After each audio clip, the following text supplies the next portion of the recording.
잠시라도 하나님을 잊지 말라.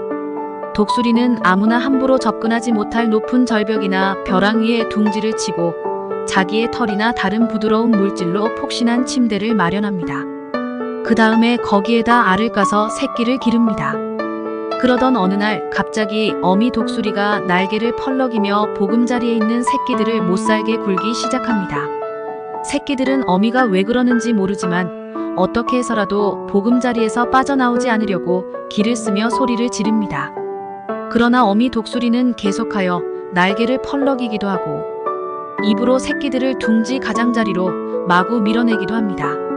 조류학자의 말에 의하면 어미 독수리는 새끼들을 끌어내기 위해 폭신한 깃털 침대를 전부 다 밖으로 물어 던져버려 바닥을 딱딱하게 만들어 기어나오게 하거나 아니면 가시나무 가지를 보금자리에 집어넣음으로 새끼들이 찔리게 하여 견디다 못해 스스로 나오게 한다고 합니다. 하나님께서도 우리를 이렇게 다루시는 경우가 있다는 것을 믿을 수 있습니까?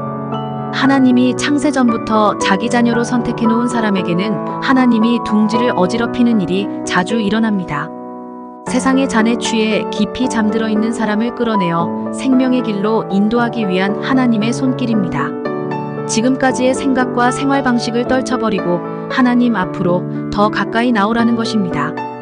어렵고 힘든 순간에도 하나님께서 늘 함께 하시며 우리를 선한 길로 인도하고 계신다는 사실을 믿고 따르는 삶에 대해 묵상해 보겠습니다. 오늘의 말씀 신명기 8장 16절 찬송가 348장 452장 내 조상들도 알지 못하던 만나를 광야에서 내게 먹이셨나니 이는 다 너를 낮추시며 너를 시험하사 마침내 내게 복을 주려 하심이었느니라. 하나님께서는 가나안 땅을 향해 나아가는 이스라엘을 향해 하나님의 말씀을 잊지 말고 지키며 특히 하나님을 잊어버리지 않도록 주의하라고 가르치십니다.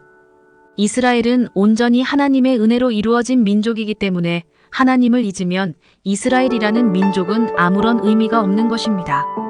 하나님의 백성은 언제나 하나님을 잊어서는 안 됩니다. 하나님께서는 이스라엘이 가나안 땅에 들어가 정착하며 소유가 늘어나 부유해질 때 그들이 하나님을 잊을까 염려하셨습니다. 아름다운 집에서 살며 배가 부르고 소유가 많아지면 사람의 마음은 교만해지기 쉽기 때문입니다. 하나님은 때때로 하나님의 백성들을 시험하십니다. 하나님께서는 이스라엘이 교만해지지 않도록 위험한 광야와 물이 없는 땅을 지나게 하시면서 그들에게 친히 물과 만나를 공급하셨습니다. 이스라엘이 스스로 겸손해져서 하나님의 한량없는 복을 누리게 하기 위함이었습니다. 우리는 하나님을 기억해야 합니다. 우리가 광야를 걸을 때 하나님께서 우리를 인도하신 것을 기억해야 하고 풍요로운 삶을 살 때도 함께 하시는 하나님을 늘 바라보아야 합니다. 우리가 잠시라도 하나님을 잊는다면 결국 세상 사람들처럼 하나님 없는 삶을 살 수밖에 없는 것입니다. 우리가 가진 것 중 단 하나도 하나님께서 주신 것이 아닌 것이 없기 때문에 우리는 언제나 하나님 앞에서 겸손해야 합니다. 스스로의 힘을 자랑하며 교만한다면 결국 자랑하는 것과 함께 멸망당할 뿐입니다. 언제나 우리에게 가장 좋은 것을 주시는 하나님을 기억하십시오.